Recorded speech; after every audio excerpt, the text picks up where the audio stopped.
Have you ever been so angry that you wanted to throw your phone out the window, and then suddenly realized you would be the one paying to replace it?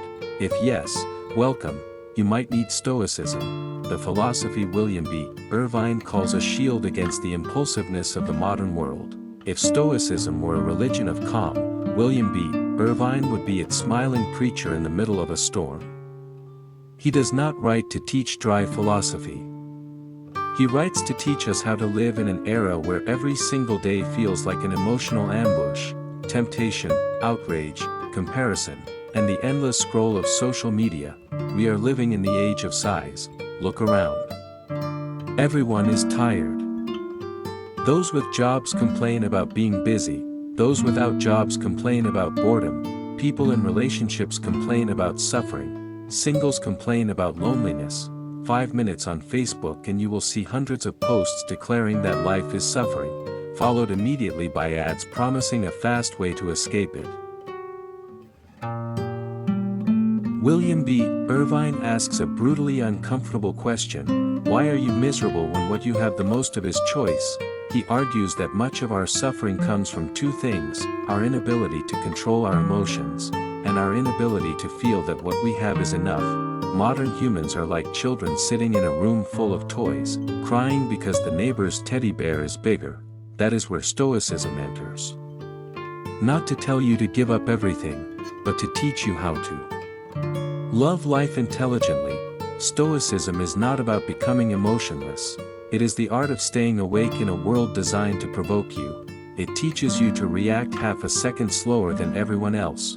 When someone insults you, most people strike back instantly. The Stoic smiles and thinks, "I feel sorry for them." When something is lost, most people panic. The Stoic remembers there was a time they did not have it, and they survived. In one of the most powerful exercises Irvine describes, he introduces negative visualization.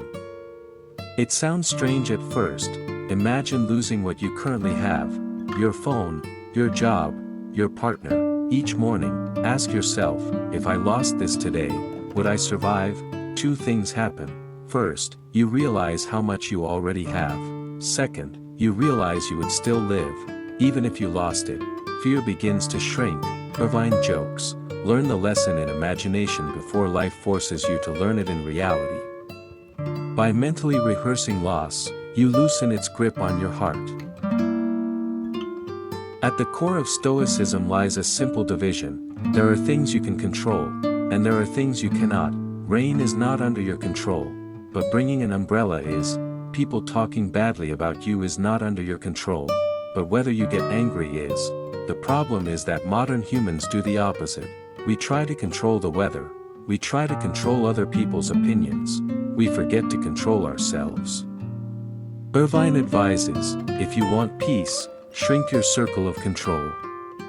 Do not waste energy wrestling with what is outside your reach. Have you ever noticed how impressive calm people look? When others shout, they sip coffee. When chaos erupts, they ask quietly, "Are you sure?" That is Stoic presence, not because they do not feel, but because they understand that impulsive reactions weaken them. In this era, calmness is not just a personality trait. It is a competitive advantage. If you want to advance in your career, learn not to react immediately. If you want happiness, learn not to respond to every piece of drama. A cool head is sometimes more valuable than a hot bank account. We live in an age where less feels rare. The more you own, the more you fear losing. The more you possess, the more you compare. Stoicism teaches simplicity, not poverty, but freedom.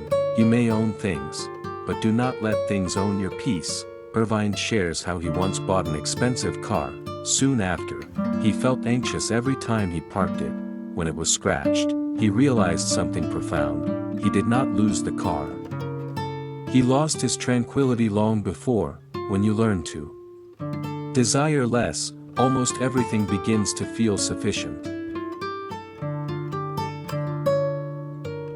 Stoicism is blunt about one thing: stop trying to fix the world before fixing yourself.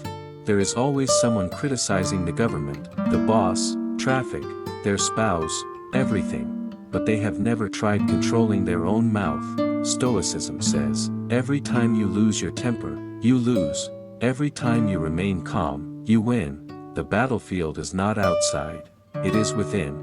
There is a famous Stoic phrase, love your fate. It sounds overly noble, but it is practical. Instead of asking, why is this happening to me? Ask, what can I learn from this? Change the question, and you change your life. Irvine ends one chapter with a line that makes people laugh. The universe does not hate you, it simply does not care, so do not cry too long. Stoicism does not kill joy, it kills addiction to stimulation. Modern people are exhausted because they constantly chase new excitement, new food, new experiences, new partners. Fast pleasures expire quickly. The Stoic finds joy in what is already there, a warm cup of tea, morning sunlight on a desk, a quiet breath. Ordinary life becomes extraordinary when you stop demanding more from it. Eat slowly, speak slowly, live slowly. Speed does not make you richer, it only makes you older faster.